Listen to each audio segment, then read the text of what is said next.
Hello there, I'm MountPain27, and this is Dean of Doom, the show where we give grades to classic and contemporary Doom WODs. Why? Because ranking things is fun.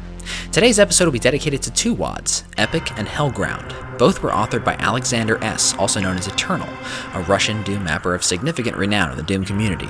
In a career spanning over a decade, he's netted 5 Cacowards, 2 of which he earned for the WODs that you'll hear about today. The first one, 2007's Epic, is a 5-level mini-episode with a predominantly Egyptian theme that balances a love of adventure mapping with a penchant for striking set pieces, and plays like a love letter to 80s-era action-adventure flicks. 2009's Hellground, on the other hand, is a sumptuous work of gothic horror, 7 levels of Lovecraft, Lewis Carroll, steampunk, Satanism, and more, always teetering on the brink of madness. These WODs have absolutely nothing to do with one another, but I've combined them into a single episode to make it worth it for you guys, and to introduce newer players to a spectrum of Eternal's work.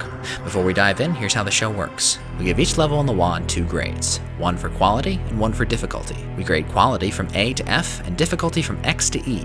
X for extreme, E for easy, and A through D in between. A grade A level is fun, memorable, visually distinctive, creative, and a fair challenge. Lower grades indicate the level lacks some or all of these qualities. Bear in mind that I'm much better at writing about Doom than I am at playing it, and these reviews are far from authoritative, so our definitions of difficulty and great map design will surely differ. Disagreeing is part of the fun, after all.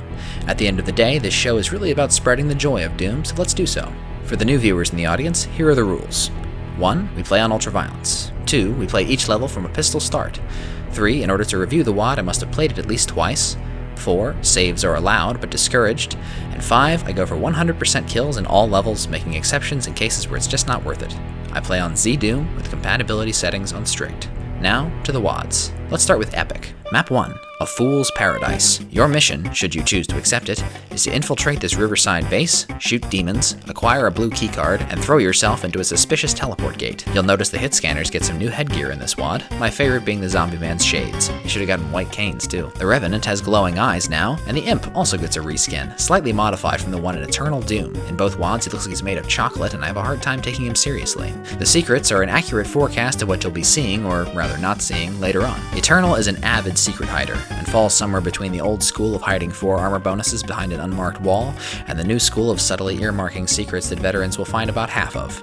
Anyway, A Fool's Paradise is a can of corn and easily the least memorable map you'll see in this episode. Grade B-, difficulty E. Map 2, Sandstorm. The teleporter from last level spits you out in some kind of paramilitary installation set up around an ancient ruin. Spoilers, you're never going to figure out what the hell's going on plot-wise in this WOD, just enjoy the fun and don't ask questions. Sandstorm's desert setting is a good look for Doom. I like the arid colors, high contrast lighting, and who can forget these burning tanks? What a flex. It'll take you a while to figure out where you're going, because this map is huge and non-linear to a fault. Now, if Eternal's monster placement wasn't so insistently sneaky, the inflated geography wouldn't be such a problem. This map doesn't have fights so much as it has guards, patrolling wall tops, hiding around corners, and tucked away in various nooks and lookout towers.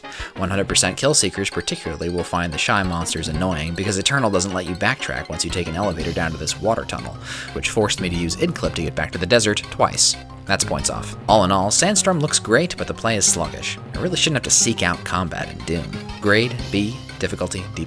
Map 3, Arc of the Pendulum. After playing all the way through Epic and Hellground, I can say with confidence that this is Eternal's favorite type of map to make. The slow-burning, secret-heavy dungeon crawl, with ornate visuals, sophisticated layouts, and the action kept at a whisper until the time is right. Arc of the Pendulum will frustrate those looking for a quick fix of Doom action. It demands patience, attention, and probably a lot of squinting at the automap, but I respect Eternal's willingness to make the player wait for the big fight. Take the blue key chamber, for example. You spent almost 20 minutes hitting switches, running into dead ends, taking out little crops of enemies, but you finally made it. Hit 2 switches and an archvile spawns. No big deal, you're flush with rockets. Well, that was disappointing. You pick up the blue key, go for the exit, and then...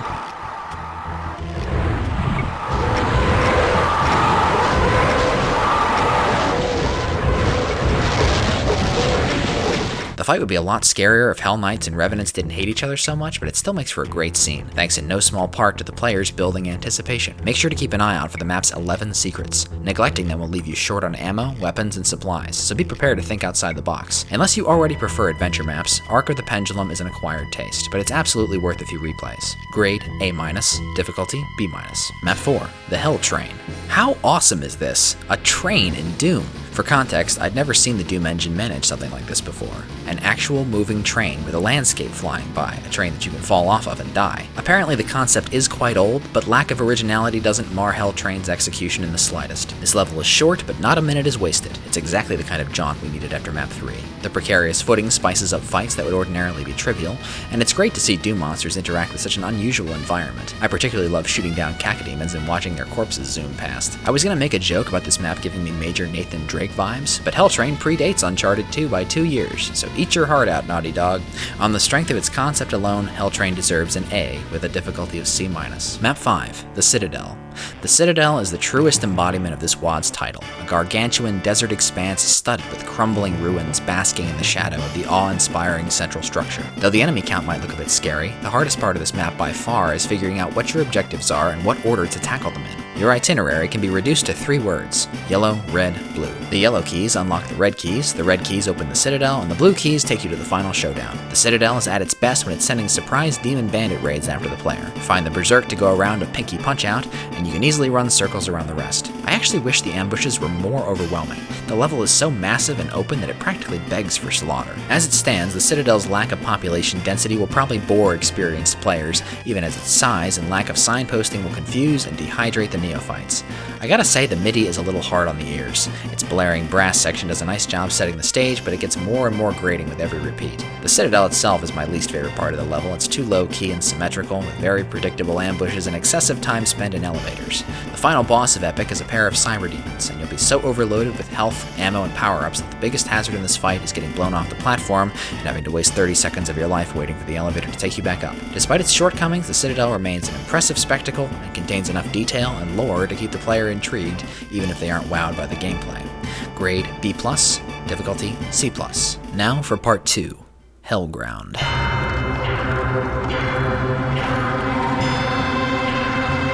Map 1, Werewolf Moon. In Hellground, the sinister sets in almost immediately. Look down at the HUD and you'll notice that you don't get any bullets when pistol starting. Good luck. The opening view of this gloomy Transylvanian castle is both gorgeous and unsettling, and bears the mark of an experienced Doom craftsman. The sense of the uncanny grows when you engage the level's first enemies. Your pistol uses the shotgun sound. The shotgun sounds kinda old and creaky. Your chain gun sounds oddly familiar, but still off. The super shotgun gets no replacement because there's no replacement for perfection. You'll also quickly notice that Hellground eschews the use of MIDI music. The soundtrack is all borrowed from American McGee's Alice, and is absolutely indispensable to the atmosphere of this WoD. Take a listen.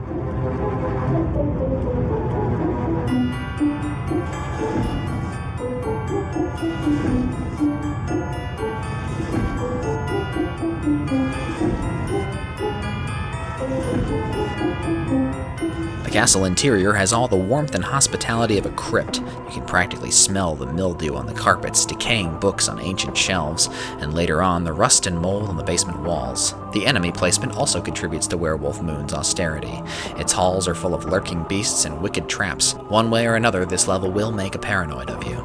Word to the wise, if you see one of these magic circles, it means Archviles. Werewolf Moon is a brilliant opening level. It defines a memorable aesthetic instantly, pulls no punches, and bathes the player in deliciously creepy ambiance. Grade A. Difficulty C. Map 2, Blood Runner. Werewolf Moon is a hard act to follow, which might be why Eternal lets off the gas with Blood Runner, a level so brown and sparsely populated it could have been in Quake. I think it's supposed to be an homage to the Plutonia experiment, namely the first map. It's got a perched pair of chain gunners that get resurrected by Archviles, a storage room where you find a super shotgun and also an Archvile, and the monster closets these 6 chain gunners emerge from use Plutonia's green end screen texture. Coincidence? I think not. Blood Runner is fillerish and bland, but I'm only being hard on it because it's surrounded by such quality. Grade B-, difficulty D+. Map 3, Paranoia. No kidding, this music is like nails on a chalkboard. I mean it as a compliment. Paranoia is dour, ugly, and overcast. This reference might be a bit of a stretch, but it reminds me of Return to Castle Wolfenstein, with its bleak environment, an uncanny blend of technology and the occult. In terms of the action, there's not much to report, but I do love the Archvile Macubus double team in the computer room, and this chain gunner fountain finale is delightfully chaotic. Eternal's choice of music really saves this one. I doubt it would make much of an impression without it. Grade B, difficulty C+. Map 4, Warp of Time. Sometimes a level comes along with enough creativity to transcend its medium, so flush with imagination and purpose it stops you in your tracks and lingers in your mind long after you finish playing it. Warp of Time is that and more. It's like a feature film or a series of playable paintings translated into the language of Doom. It's Hellground's nucleus, not just the map in the middle of the WoD, but a sort of interdimensional crossroads. These gateways take you to 4 different realms. It seems Eternal was inspired by Alien Vendetta's secret map killer colors because the realms are color-coded. The Steel Realm is a burnt-out foundry that looks man-made. Perhaps it's a vision of a dystopian, industrialized future, but the other 3 are much harder to label. I think of the Green World as an alien place of worship of some sort, and the Blue World as a massive freezer, maybe a nuclear bunker where humanity went into cryosleep and never emerged from it. The most ominous section has to be this organic gore factory, which is the same mechanized feel as the Foundry realm and the same cold detachment as the Blue realm. It gets me speculating about all kinds of dark subjects: the cost of progress, the dehumanizing effect of modernization and technology, the ever-declining value of life, the inevitability of death and decay. I mean, doesn't there have to be a reason why Eternal chose such a mournful track?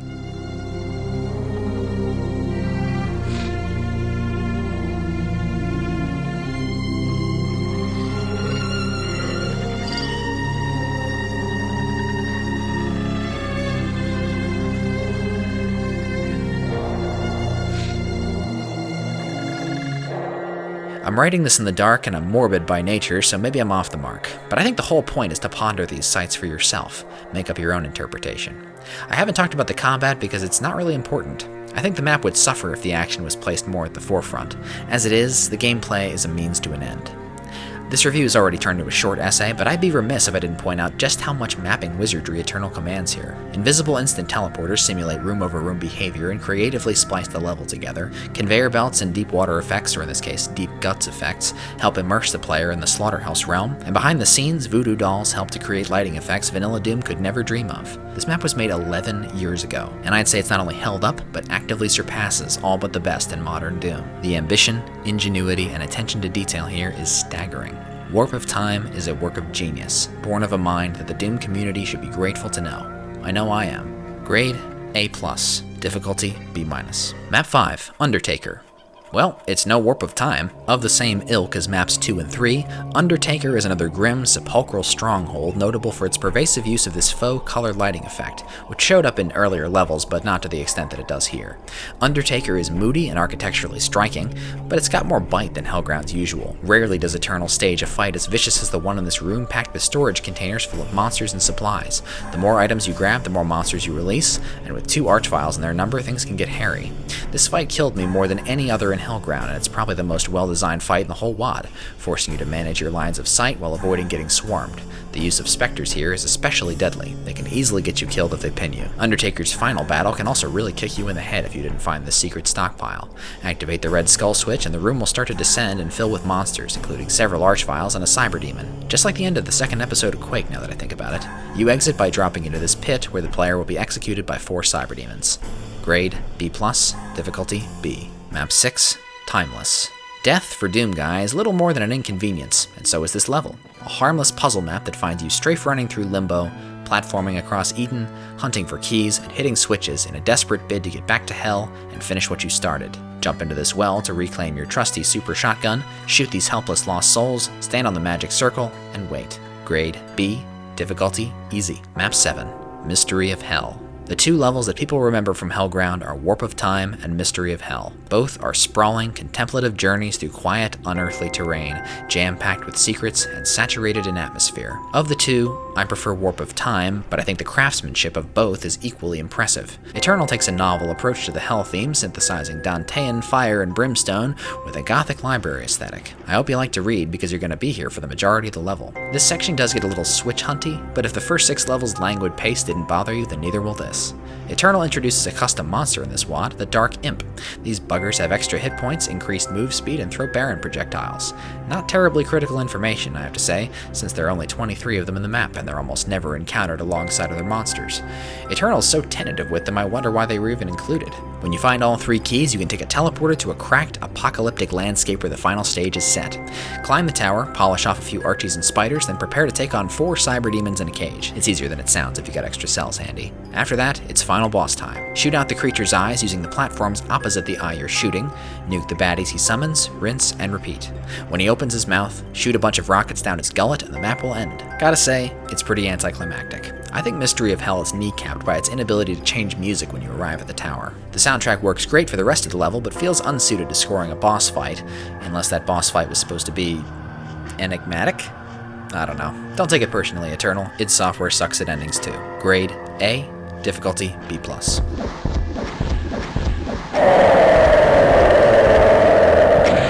So, Eternal can do more in a dozen levels than most mappers can do in a whole megawatt.